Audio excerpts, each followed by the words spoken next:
Okay, fellas, back on the R6 Banshee. So what we did today is we got that bracket made that holds and supports the gas tank. Those are drilled and tapped as well. They're not tapped, they're just drilled with nut zerts. I built this bracket down here for the brake master so that the line down here lines up and it flows really nice. Finished the upper mount here. It's got a bolt, and then it's got this little piece here that's welded to that back 1/4 inch thick material so that I could only have to use one bolt to actually help keep that from rocking back and forth. I'm not worried about that so much because we've got that motor mount down there. We've got that motor mount down there. We've got one on the other side over there. That's that tube right there. This motor mount, and two exactly like this on the other side. So that little bit right there just kind of flows with the bike a little bit and makes it look nice. I put an up bar here because there was absolutely nothing. There was enough hanging support to support the motor, but this run here all the way up to the front, and then that run there all the way back didn't have any kind of support. I'm debating on whether to attach something there just to kind of give it a little more rigidity, and then maybe even run a tube probably in between the exhaust. I may have to redo the exhaust. I'm not totally thrilled about the exhaust. I'm not exactly sure, and I'd rather have functionality and rigidity for the frame being braced up than an exhaust that so quote unquote looks cool. I finished these brackets here. These brackets, this was the bracket mount for the plastics, so I just utilized that, redid this, added that, so that the plastics will actually bolt into there, and then I built this bracket that came out and supports here so that the fender doesn't sit and flap.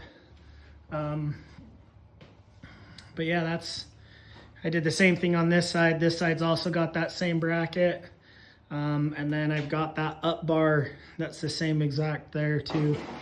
Next thing I'm gonna do is I gotta work on mounting this to something. And I may have to lengthen this bar to get it to mount.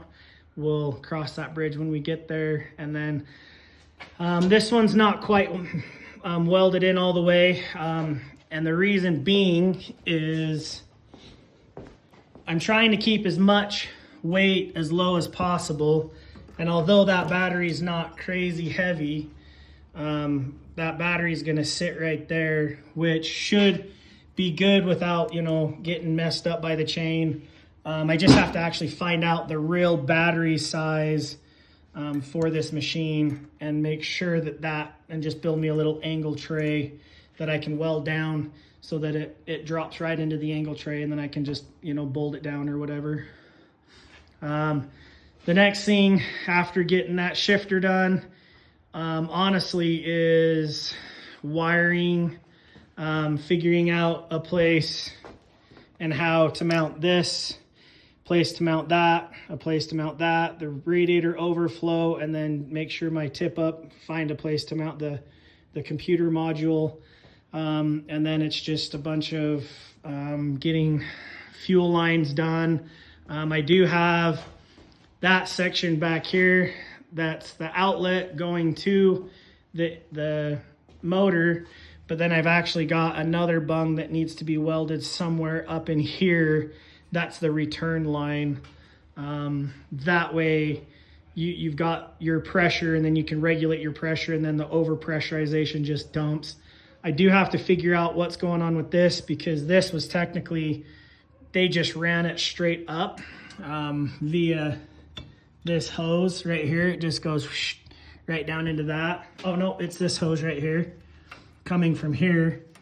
So I actually have to figure out what to do there. And what I'm probably gonna do is just build a 1-inch tube that you just have this little chunk here, and then that little chunk there, and then I can weld a mount to the actual tube that's gonna have the radiator fluid flowing through it to support that tube. That way the tube stays in one spot, and it can actually also dissipate the heat a little bit too. I might find something that has fins on it, or weld a couple of cooling fins or something on it, just to kind of help regulate that if it gets overly hot. I'm not super thrilled about the size of that intercooler. We'll see when we get to it. I mean, I don't know if it's going to interfere with the radiator. I think that's a puller fan, so I kind of wanted as much flow as I could. I mean, it's a pretty open radiator. I mean, it should flow, or the intercooler should flow air through there pretty good, but I don't know if that's going to restrict. I might actually end up putting like little winglets here that come out and support, you know, here, just to kind of help direct wind from, say, this section here and this section to funnel it back behind. Just, I'm not exactly sure what we're gonna do there. But that's then it's just cables, and then getting everything tightened up, bolted down, wired up, and fired, and we'll be good to go.